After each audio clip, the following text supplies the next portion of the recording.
Welcome to Human Potential at Work, the show where we explore social impact, inclusion, and empowerment of everyone, including persons with disabilities. Get ready to be inspired, hear success stories, and learn tips and principles for bringing out the best in everyone. Hello, everyone. This is Debra, and you're listening to or watching Human Potential at Work.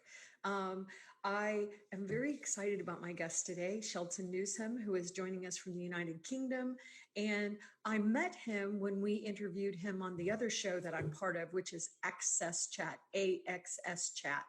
And Shelton just wowed us on Access Chat. And afterwards, I'm like, Shelton, please be on my show because I want to tell my audience, especially my audience in the United States, what's happening here. And I know that I have an audience in over 86 countries.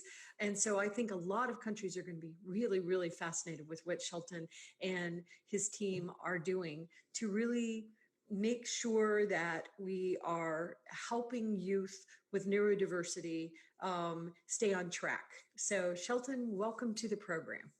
Thank you. Thanks for having me again. Yes. I love the work you're doing. And it's interesting, you are what we would consider in the States a police officer or, an officer of the peace, or we were just talking about it before we started. What is the right terminology? But, you are an officer and your job certainly is to protect citizens, sometimes protecting citizens from themselves.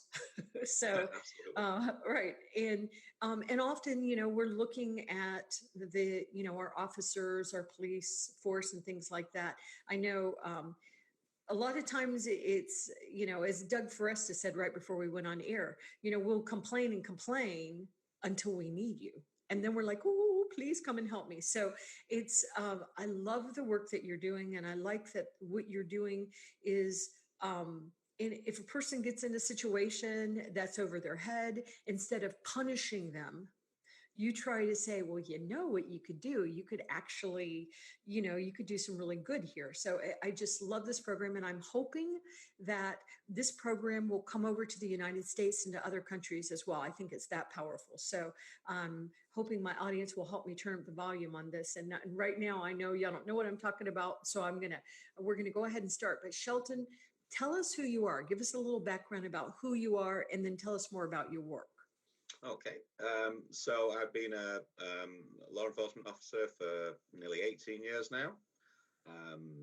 I worked in my hometown for the first 5 years, then got promoted to sergeant, and I've been a sergeant for now the last sort of 12 years sort of. Now I've pretty much done all the role from the response to worked on major incidents, things like that. So I've got quite a rounded history of throughout different departments. About 18 months ago, I moved into regional cybercrime. So usually, certainly normal law enforcement in the UK, you'll work in a police force. Above a police force is a regional unit. So I've moved into the Yorkshire Humber regional cybercrime unit. So we sit just above the 3 Yorkshire forces and Humberside. So it's the largest region in the UK. And we support them throughout major crime, working alongside organised crime, and obviously to try and make an impact on those organised crime groups, whether that be through county lines, human trafficking, and obviously cybercrime. And then just above us are the National Cybersecurity Centre in the UK, the National Crime Agency, and obviously the government. So we're that facilitator between the two. So I lead on prevent and protect in the cybercrime unit. So protect it's about keeping you safe online. It's about looking after you as an individual, your privacy, understanding what you do and the ramifications that can have, whether it be oversharing or anything else like that, and really trying to educate people. I also go into organizations up to CEO level. I go through standards, ISO 27001 standards, all the information security, business continuity exercises, disaster recovery, and I go through policies, procedures, and then we disseminate that down. So once you've got top management buy-in, We then disseminate that down and do staff awareness training. But we give that the personal effect. So if people understand it in a personal aspect, they're more likely to make that behavioural change to keep themselves online if they really understand it. So we do all that, and obviously it's free because we're the police. So we help in that way to build organisational and individual resilience to cybercrime. And then the other aspect, which we're going to talk more about today, is prevent. So cyber prevent is about identifying the gifted, supporting them, giving them pathways into further education and then into the information security sector. Also, it's about identifying those kids that actually don't understand where the law, where the line is. And it's very difficult when you're talking in relation to cybercrime because the parents don't understand where that line is. So if they don't understand it, it's very difficult to educate the children. I think I said last time, it's very easy to tell a child not to take a chocolate bar from a store because it's wrong without paying, because they understand that. Very difficult with cybercrime. But invariably, people commit criminal offences under the Computer Misuse Act in the UK. Some of them terms can move to life imprisonment within the UK, which isn't obviously the same as life in the US. But you can have 2, 3, 5 year sentences. And these aren't done maliciously on a number of occasions. It's accidental, lack of awareness. So we support them, we put them in workshops, and then we will help channel them and educate their parents as well. And we'll do a number of programs, which we'll discuss later, in relation to do that, to make it different, to make it innovative. So the end goal is that they understand their talents, they stay on the right side of the law, and they help fill this security gap of the future, that's getting closer and closer. When they first said it was going to be 2-3 million people in 2021, all of a sudden, we're only a year and a bit away from that. We really need to take this seriously. Yes, and there's so much to know. There's so much to know, and I talk about cybersecurity a lot. It's just something that I care about, and it is so hard to know it all. And like you said, a lot of times people are committing crimes accidentally. They don't even realize it. And I was talking to somebody the other day, and we were talking about how different the world has become. So when I was a little girl, I was told, don't take candy from strangers. Don't get in anybody's car. They come by, so I was given, tips on how to stay safe and whose house are you going over? No, you can't ride your bicycle in the dark. Wow. The world has so changed. It's changed so much. And I know I've talked about this story on air. There is a girl in Charlottesville, Virginia, 16 years old, and the police showed up at her parents' home, and she had been taking pictures of her private parts and posting them to, let's call it what it is, a pedophile site that was paying her like $500 a shot.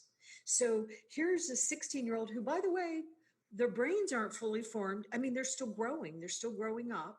And she's, making that kind of money, and probably she knows she shouldn't do it, but has no idea the penalties of doing this. And then, of course, you've got the pedophiles over there encouraging this horrible behavior. And the parents are like, well, I knew she was on the internet. I knew she was on social media. So we truly are not prepared for what's happening.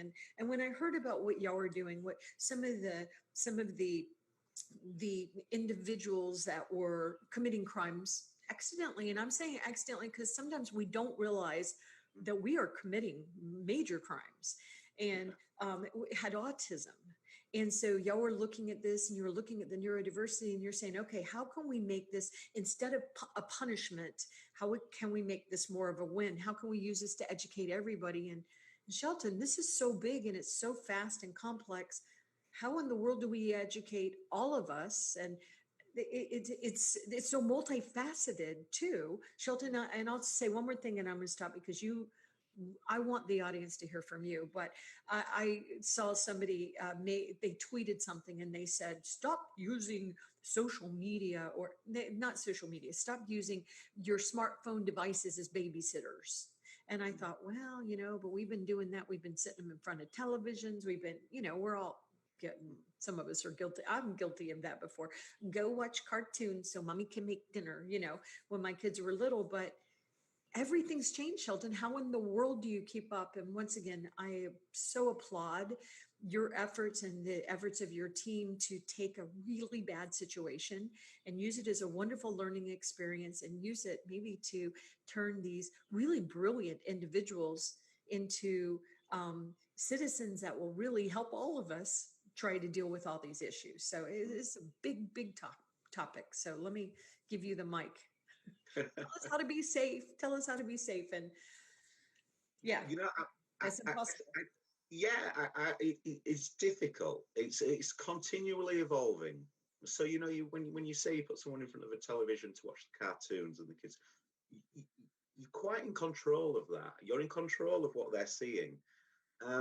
When we move onto a digital, onto a digital social media platform or anything else, you're not actually in full control of what's being seen. So as technology moves forward, those advancements add greater vulnerabilities to your ability to parent, because people can exploit that. So where you're sat there and they're playing on the YouTube and you can hear something, you don't know visually what they're seeing.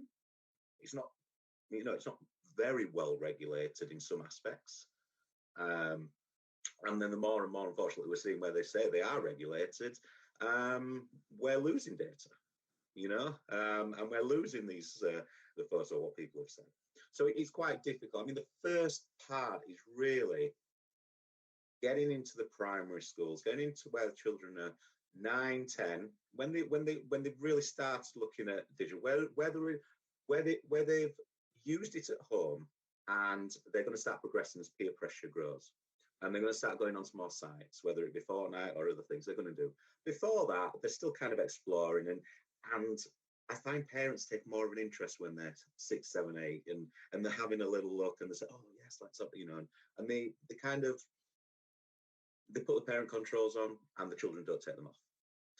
When they start talking with their peers at, 9, 10 and above, then parental controls with that really silly password that daddy always uses are switched off within seconds, but it's very rarely checked, so as they're learning from their peers, they grow. So it's about starting to educate around that, that 9, 10, and then when they're going to secondary school here, high school at 11, really, giving them the tools for them to be able to understand. So where they are able to understand what is and isn't a crime, where they can understand, and when I talk about like computer misuse, that's, those are your cyber dependent, your distributed denial service and things like that,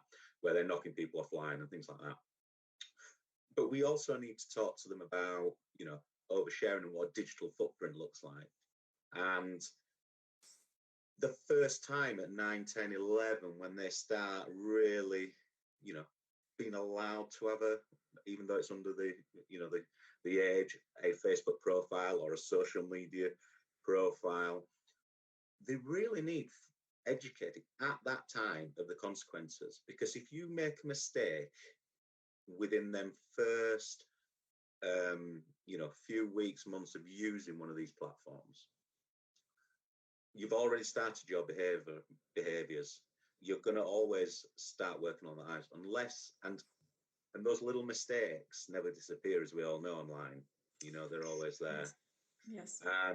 And it's about that education, but we've got to I know within schools, certainly here, the Education Authority are looking at increasing more into it, and more into settings and privacy, as opposed to the safeguarding issues and sending images and things. Because if you get your privacy settings and you understand how to keep yourself secure, you're less likely to then be exploited in other ways, whether it's your account to get hacked to get photos or anything else like that. And But Shelton, just something I want you to, because I don't know this, but I suspect this, and I'm just curious if you would explore this for a moment. So I thought that was an interesting point that you're making about, so once you've made the mistakes, right, you're already starting down this path. But depending upon what you're doing on social media and what tags you're using, you actually might get the attention of these spammers, these scammers, these, you know, whatever you want to call them, these people that are up to no good and know how vulnerable you are. And often people are posing to be another, 13-year-old online, and you don't really know who's behind the account, but you actually could cause yourself, I don't know if this is true, but I suspect you could actually, if you do the wrong thing, you're not only could you flag the authorities and officials, you might actually attract those bad behaviors, those bad people. I don't know what to call them. What do we even call them? Well, To them, right? That you could draw yeah, them to you depending upon what you're doing. And I don't want to terrify everybody, because no. we have Sheltons here, going to help us and turn this into positives. But I was just wondering if you'd explore that and cyberbullying. Yeah, I mean, that's the thing. I mean, a lot when we go back to um, what you put out there and what that attracts. So you can have your sexual offenders, paedophiles that will be attracted to a certain demographic. It doesn't always have to be females. Everybody obviously always thinks that there'll be. It doesn't. And so education is, it is for male children and young adults as well to understand what they're putting online, because they can be coerced just as easily as a female. And many studies have been made that males are more juvenile than females. Quite I mean, my wife still says I am now, but so we really need to be educating everybody about that, and not falling into silos and that cyberbullying is just sexual exploitation online is just females. It isn't. Now, depending on what you put on your tags, you will attract people. Certainly on certain social media platforms that aren't fully regulated, people can just look. You can search on Twitter for handles. You can search for hashtags. It's quite easy. And it's very easy for people to fall into the trap if they don't understand what that hashtag means. And all of a sudden, they become part of a search engine, want of a better phrase, for these people to look for things. Right. That's what I suspected, but yeah. But then when we move towards, and that's about keeping people safe. So then when you move to the Prevent initiative, let's not forget about the gifted kids that's in the bedroom, because they're not playing out on the streets where it's dangerous. They're in the bedroom where the parents think they're safe. Nobody's going to come after them. My 13-year-old boy is in this bedroom. He's on his computer. He's safe. He's not out there where he could be a victim of a crime. And, kids chat in the chat rooms. The threat actors and those wanting to do cyber-related offences, they sit in those chat rooms. They look at what people are talking about. And when a kid wants to brag or talk about, maybe hacking into their school system or deleting a record or even DDoSing and knocking, overloading the servers or anything else like that, they talk about it in chat rooms because it's the safest place, because their parents won't find out. They won't get in trouble. So they write it down and they talk about it. Now, these, the criminals that sit, and they don't just sit on the dark web, they sit, on the clear net as well. They sit on our internet and they'll look in the chat rooms and they'll talk about stuff. And these kids will go and they'll talk, and straight away they attract the attention of people looking for the skills and abilities of these kids. We've had, not within our region, but we have had within the UK, we have had children trying to hack into financial institutions and smaller ones, and like credit union type things, where more for the communities, for £100 Amazon voucher that was sent through them for a criminal in another country, because they talked about it. So you had people hacking into financial institutions, or attempting to, for £100, because they had that skills and abilities and being coerced, but nobody had the knowledge or the ability to educate them on what was and wasn't. And he wasn't a bad kid, but he was susceptible. He was susceptible to influence. He was on the autistic spectrum. He was given a challenge, and he wanted to, complete that challenge. And if he was going to complete that challenge, he would get some Amazon vouchers because he loved his iTunes, because he wanted to listen to music. So he was set a challenge. If he completed that challenge, he got what he wanted, which was what he loved to listen to the music, to do things like that. So these people are out there. These people exploit the vulnerable, and, it's children like that, we need to get to sooner rather than later, because if they progress too far, it's going to be very difficult to keep them out of a court system, especially if they start hacking internationally or things like that, which is, people think that's a difficult move. It's not, because we're talking to each other now. Right. Quite a way away. It's quite easy to be connected. So, thinking that somebody who has knocked someone offline at school down the road does not mean that it is very difficult for them to knock another school if they've got the IP address or anything else like that. So we need to be realistic about getting in there and giving them the understanding. Because I have no doubt that, if we'd have been able to educate them, educate the parents, and he didn't set out to break the law and things like that. The criminal set out to coerce him because they found out he was vulnerable and susceptible to something, and was something there to exploit. So he may be an offender, the young boy, but he's a victim. Right. He's a victim of coercion. He's vulnerable, and he's been exploited. So, we need to look at that bigger picture.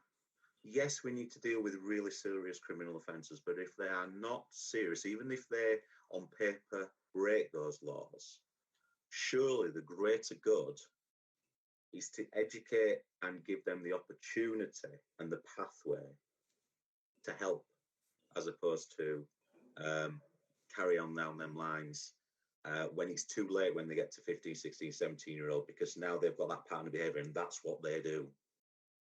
So it's about understanding and getting that thought process and that behaviours embedded early. Right. And Shelton, I'm gonna pick on Doug Foresta again, my producer, but he has a son, and he's a clever young man, and his father, had told him that he can't be online after a certain time. He's supposed to, be sleeping so he could get up and go to school the next morning. What they didn't realize is he was waking up, at 2:00 in the morning, and playing online for hours, and they're like sleeping, that was before his babies were born. But he is very, very resourceful. And so when we talk about digital natives, because it's interesting, so just using Doug as an example again, one day their son got on the bus, and he got on the wrong bus, and he didn't have a cell phone or anything. And so he didn't appear where he was supposed to be at the appointed time. And it, freaked Doug and his ex-wife out. And so what'd they do? they went and they got him a cell phone, but boy, that's when things got complicated Yeah. because when we say they're digital natives, to think that these children with or without disabilities don't understand this technology so much better than we think is just being naive. It's being naive, right? Absolutely. They pick things up a lot quicker than us. Um, the older we get, and I don't like admitting it, the older we get, the harder it is to pick up new subjects. Certainly technology, because just about when you got used to one, it's just evolved into something else so quickly. It's not like learning to drive a car where pretty much it stays the same all the time. This you can just about get used to. Playing a FIFA game with your children, and the next minute there's all these different moves, and you don't know where you are. Everything evolves so quickly. So yeah, it is very tricky. In some friends of mine had that same issue. They were very worried about where we live in a very small village in the country. I'm quite lucky, but they were they bought watches that they can press a button on and it'll send an emergency call to their phones, but they can track where they are. But there's no cellular access, so they can't then start making phones and stuff, but you can track. And they went down that route instead of the phones. But yeah, when you start looking at giving them technology, you really need to start with a program of education. In relation to the example about them going online overnight, it's sometimes very, very difficult. Well, as you said, it's very, very difficult as a parent to police that, because you are asleep. You are doing it, and we need to sleep, and we don't know it's happening. And you're not usually going to be the first person that knows or sees the consequences of that. The teacher is, because the teacher might look at why are they asleep at that? Why are they tired? Why are they argumentative? Why are they upset? Why are these emotions coming to the forefront that happen to everybody when they're sleep deprived and other things like that? What's happened?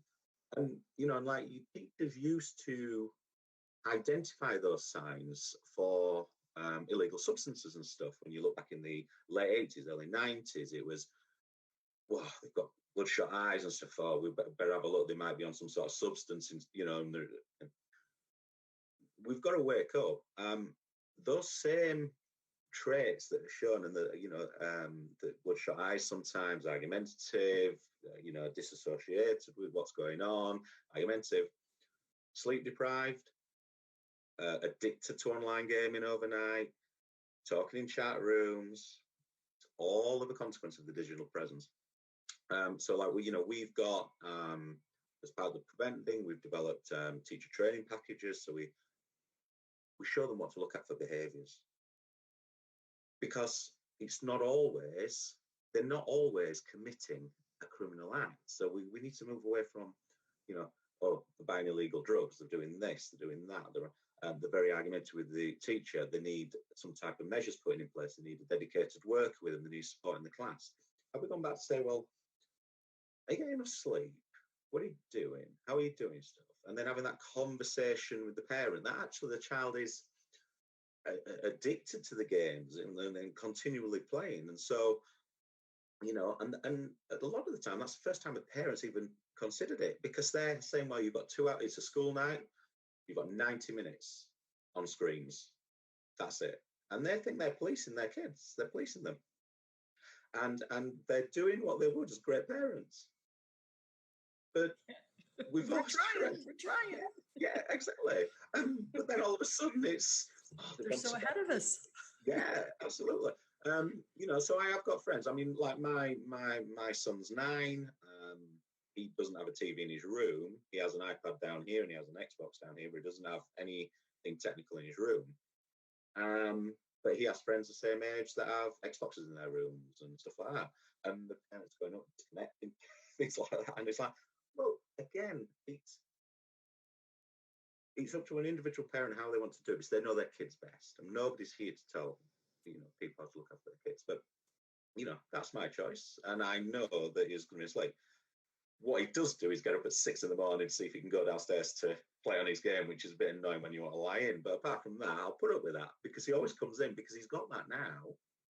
His pattern of behaviour is that he knows that he'll be going up to bed at a certain time. He'll know that he can't go in the morning unless he asks. What I haven't managed to do is to make sure he gets up at a reasonable time to ask me, as opposed to just getting up at the crack of dawn to come in. But again, it's about, at that point, trying to build that pattern of behaviour in. He asks me if he can buy something on there, or am I allowed, if I do this, can I please do that? Because that's, he's a great guy, a great kid. He's doing that. But one of our friends was buying a lot on the Xbox, and within a week spent over £400. I had no idea until the credit card company rang, because it was a strange set of purchases. But again, there was a bit of the naivety about it, a bit of, oh well, they'll never do that. We need to start bringing up those subjects, and we need to start saying to them, look, we can't do this. It's so easy. If you speak to a gambling addict who plays poker, how easy is it to just spend more money or throw all that on that, because it's there, it doesn't look real. Right. We need to educate the kids that those things on TV, the things where it says, oh, buy some V-Bucks for X amount of dollars, and you just click it, so it's done. And you don't see anything, so they just think it's fine. No, there's a consequence to that. There's money gone off daddy and mummy's credit card or cash card or out of their bank, And again, it's about that. And I think that's the key thing we need to be starting doing is once you give the confidence to parents to understand, then they will see differences. They will notice differences. It's very difficult to notice a difference in your child's behaviour if it's related to technology, if you don't understand the technology and you haven't set out your rules or how you want them to act. Because if you haven't set them out and you set your benchmark, how can you tell if there's a slight anomaly on that? So if they can't have that iPad, Xbox after 8 at night, and they go and you think, well, they should have 9 hours sleep, and in the morning they're just, there's something wrong there, something's happened. So it's a conversation with your children, isn't it? How can you tell? Are you all right? Are you fit? Are you well? Is there anything at school? Is there anything you know? What time did you wake up? Were you playing on that? Where is it? Things like that. It's just about being inquisitive. Yeah, it is. Yeah. So let's talk a little bit about the programs that you've put in place. So we've already talked a little bit, teacher training, parent training, but I was so compelled that instead of just punishing somebody because they've committed a crime, you're looking at the circumstances and you're saying, okay, for the example you use, this individual that had autism is, being played and went down this direction. Instead of just putting them in jail or whatever, there being punishment consequences. You are taking this in a different direction, a very powerful direction. So let's talk more about that. Yeah. So I mean, I know I mentioned it on our other interview, but for argument's sake, we had a lad who was deemed as the leader of a couple of other kids and had done some criminal acts, fairly low level. His dad was in a professional role, but I'd allowed, and his child was doing, was committing these acts, and he didn't understand, didn't know. So we actually opened up. So within our arm, we've got an investigations arm, obviously, because we are law enforcement. We've got a research and development area, and then obviously got the two areas that I lead on, prevent and protect. So it actually started as a full investigation into criminal acts in relation. So it becomes relevant that yes, these acts have been committed. Yes, he did know they were wrong, and he continued to do it. But he wasn't a bad kid. you know,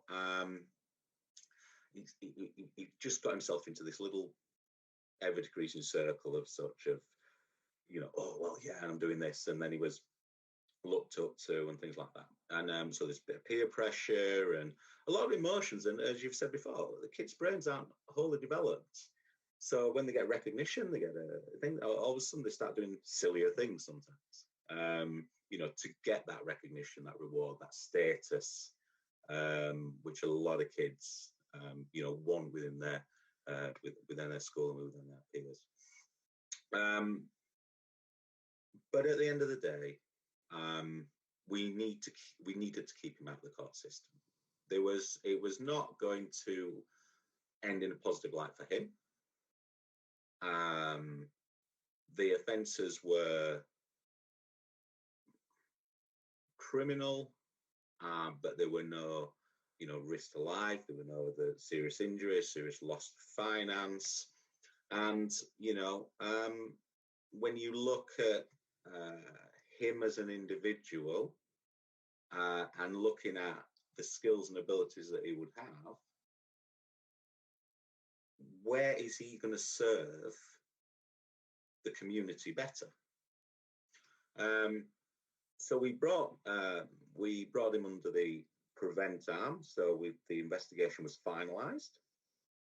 It comes under the prevent arm. So what we did was we sent him on a workshop. So what we do is every quarter to or 6 months, we will run a workshop. So on this workshop, we will get people from education to talk about future career paths on an education process, what courses are out there and what you can do. We get people, we will do some talks on cybersecurity, education on the Computer Misuse Act, and I really emphasize what is and isn't an offence, and or what you did could have earned you this amount of time and not in prison, or if you know, or you could have been you would have been recorded on local systems, things like that. It might impact your career in the future. You're just really trying to drum in with consequences of these offences, because even if you don't go to courts and you know, you've got we have cautions here and things like that, which keeps you out of the system, but they remain on your record. So then, if you wanted to go into education, but that, you know, you may be barred because of that previous note on your record. So we talk about that, and obviously the information security, cybersecurity sector come in. And what we do is we put some challenges in there, some games, some coding. We might give them some script to write. We will show them some of the techniques that criminals use and things like that in a controlled environment, more to bring their awareness up so they're not susceptible. So people sometimes are scared to talk about, you know, what a pineapple could do and send out Wi-Fi, rogue Wi-Fi. And it can be exploited by criminals. But it's part of a natural conversation in protecting them and keeping them online and knowing what Wi-Fi they're connecting to.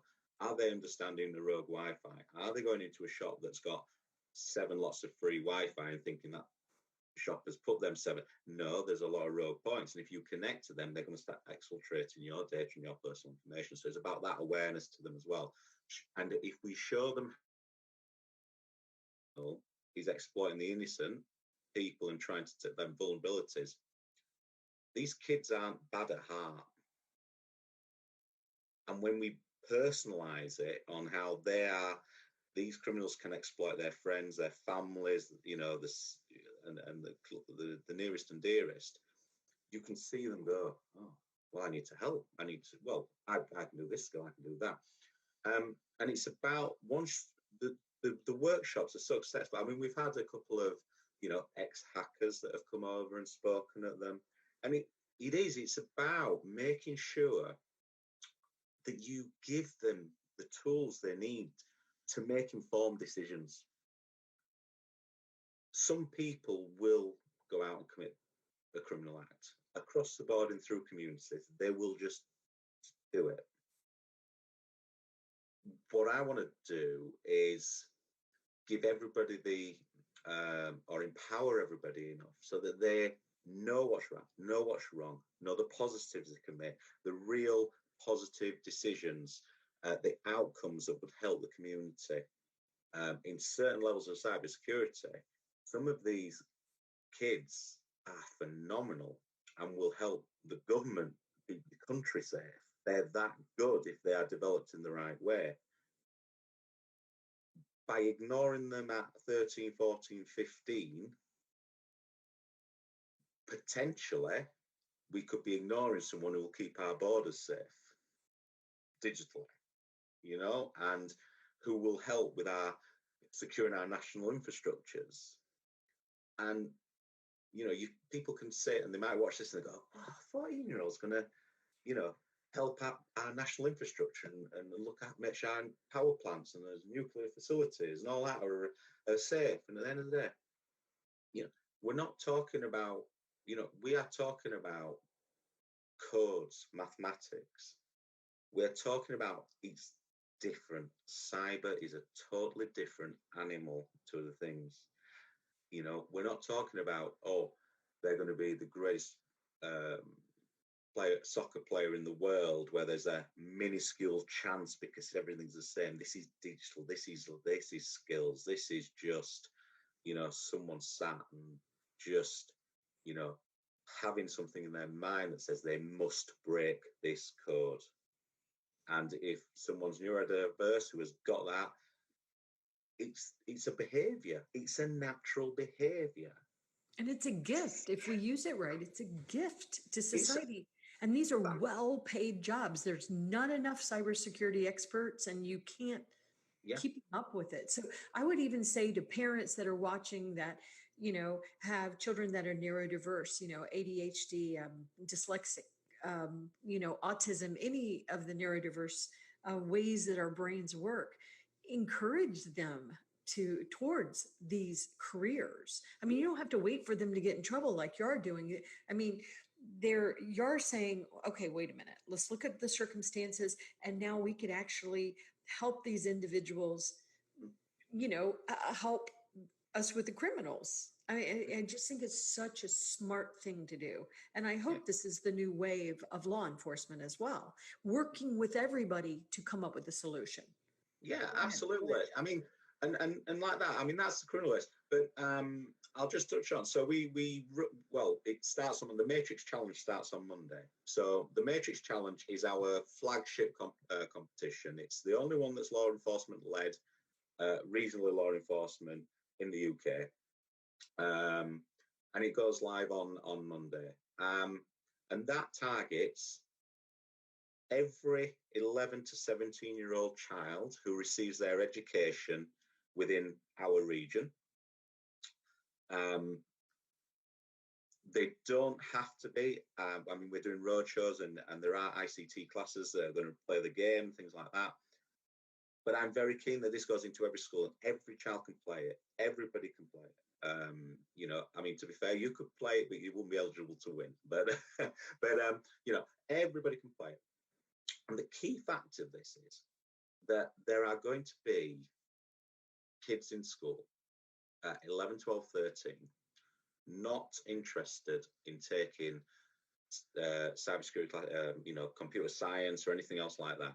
There will be girls that are doing the stereotypical courses because their friends are, who may have an interest in it, or may think, well, I'm not going in because I don't want to be in, I do not want to be in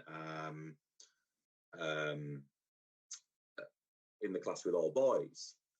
What the Matrix Challenge will do is empower them and give them the ability to understand and get your,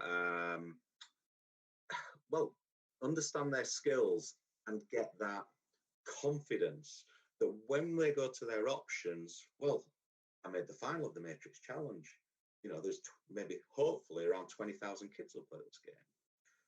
But they'll then understand their skills. They won't have gone into criminal. And the Matrix Challenge tests them. It educates them on their Computer Misuse Act. It tests them on defined skills from coding and things like that. It includes online safety. There are little bits hidden for our gifted individuals who think there's something wrong with the screen and it's just the way that, So again, we're like thinking, right, well, if we've got someone neurodiverse, attention to details, incredible. Let's put some little anomalies in. And again, it gives the confidence. So when they go to the final, when this closes, they go to the live final. The live final, I've got industry. The industry will run stations. And these stations will have activities and they will test different skills and abilities. And what I want to say is there will be key to have a successful information security career. You don't have to be a technical genius. There is compliance, policies and procedures that work hand in hand in a security team. And what we need to do is to move away and, empower the kids that are very, very smart, but, quite analytical, or, that can work within a security team and fill that gap. But they don't need to be able to write programs. They don't need to be able to, pen test networks and things like that. And that's what the Matrix Challenge does. It empowers kids to understand their skills and abilities. It channels them. So we finish this off. So when this finishes in July, around November, December, there will be the Matrix Challenge Careers Day. We have a industry come in, and everybody that's taken part has the option for the schools to come and they can talk, and they have talks from the industry. So what the Matrix Challenge does is identifies the skills and abilities, gives them confidence in learning them to make their their educational decision making easier. At the final, their parents come, so they're separated. Their parents are educated on the positives of these, of the behaviours, of their skills, and yes, it's great, and we're always going to need doctors, we're always going to need nurses, and they're all things. But there are other careers that their skills can be there. So think wider. Don't just pigeonhole them into being a scientist doing that when they could actually do something else that would help us all. And then obviously we do the career paths through the universities to make sure they've got that support further on. And the key thing that we do, and I was talking to the director of SANS yesterday at Cyber UK in Glasgow, and we were talking about this that I'm doing the competition and the program. And I says, and one thing, he says,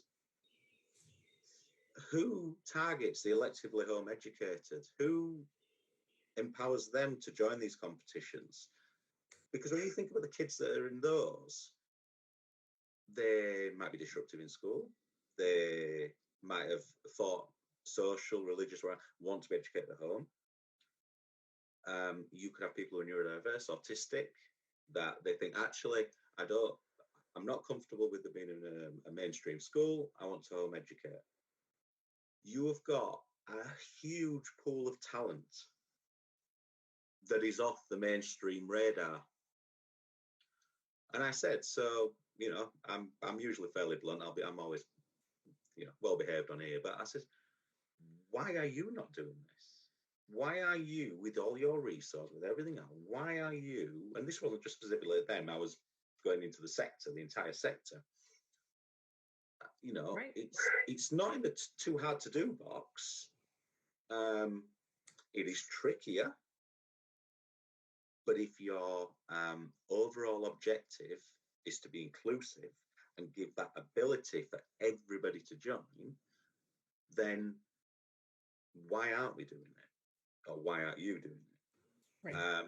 So that's the key thing. So that's what the Matrix does. It's about empowering every child. Right. And the reason I say is, as long as their education in the Yorkshire Humber region, they could be eligible for the final and to win it.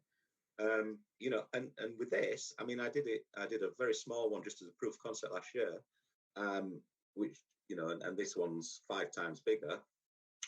and 5 times as difficult to organise. But anyway, I've partnered with the Duke of York, His Royal Highness Duke of York, his IDEA programme, which is a digital learning platform, and they loved it so much they've said, oh, well, yeah, so they've affiliated themselves with this, and again, it's because we've got to think outside the box. We've got to look as we move forward. We have got to look wider, because what's happened in the past, certainly with cybersecurity, certainly with all these skills and abilities, is we've just looked in the school that's there. We haven't looked wider. Right. We've got all these other types of education out there. We've got university technical colleges with some that, which is different to mainstream schools, and they do some more technical things. Who engages with them? A few, but not a lot. But there's incredible talent in there. There's engineers in there that would give quite a lot of people a run for their money, And again, so it's great because it makes a great impact for us, and it's brilliant because it's my competition. It's what I've and tried to design it. I'm driving it, I'm leading it, and I've got some great staff doing it with me, and it's great. But why are we doing it? Well, and why is it? right, and I think that's a good point. But thank goodness you're doing it. And now, what we need to do, we as society, we need to look at what you're doing over there in the UK. We need to learn from it. We need to emulate it, and we need to. And these are the jobs of the future. Often, special needs parents are like, "Well, what can our kids do for jobs?" Well, these are really well-paid jobs. So, and I know, Shelton, I know we've gone way over the time, but I want to give you time, and I'll bring you back on, because this is really incredible what you're doing and the success stories you're having with all different kind of kids, including kids that have neurodiversity. But how can people find out about the Matrix? Give us some URLs, and we'll make sure we'll put them down there as well. But tell them how they can find out more about what you're doing, and then please come back on again and Absolutely. continue to talk about this, because this is changing lives, and we need to think like this. You said outside the box. Well, I don't even think the box exists anymore. So, but go ahead. I know. Yeah. Absolutely. So Matrix challenge.uk,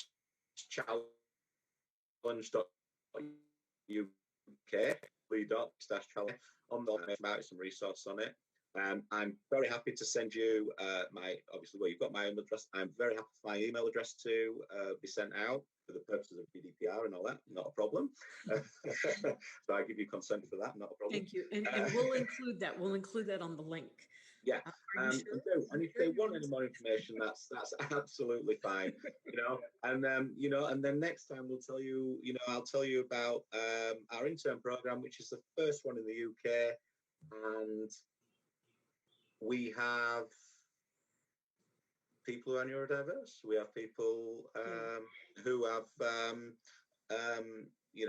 registered disabilities. But they're the best for the job.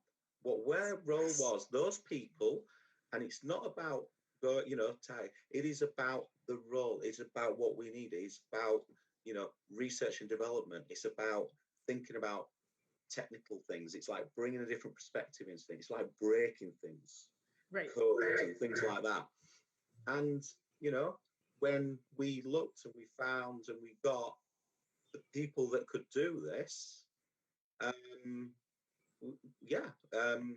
so we have, and we are going from strength to strength, and people need to understand that.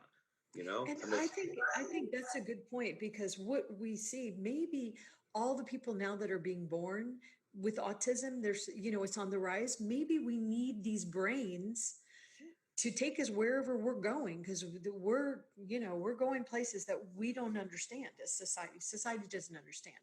So I think we need them we need them in the workforce. I think we need everybody. We need people who are gifted, no matter what. And people who think laterally, people who don't take no for an answer in relation to a problem, sometimes somebody who is autistic who will not stop until they get past that problem is what you need in those circumstances. You need an individual like that. And as you said, they're not negatives. These are No, positives. positives. Let's stop They, looking they, at it as negative. It's not they, negative to have no, autism. It's could, not. It's a oh, benefit to it's society. absolutely. And what we need to do is the negative thing is people's lack of understanding. Therefore, they think, "Whoa, I'm not really sure if they, if that person would fit into this workplace." So, no, can that individual complete that task that you need doing, and is the best person for that role? Yes, they are. Do you need to make any minor adjustments to make them comfortable so they can complete those objectives? Yes, you do. Yes, Well, do it. I agree.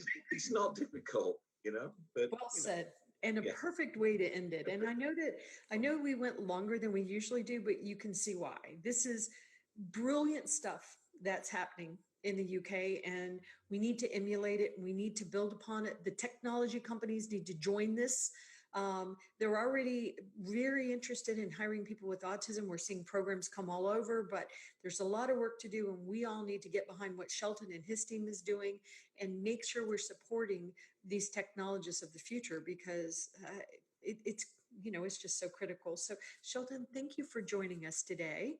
I no hope you'll problem. come back on. Good luck with the Matrix. Thank you. And we'll be tracking it. And also we'll put out a list of all the different programs you have so that it's easy for people to find it. But and I know that you're willing to come over to the United States or any other country and talk about these programs. So we encourage anybody that's listening from a corporate brand or from law enforcement to get in touch with Shelton, and let's see how we can change the world together. So Shelton, thank you very much. And It's thank an you to absolute the pleasure. audience. No problem. Thank you very Okay. much. Thanks Thanks. everybody. Bye-bye.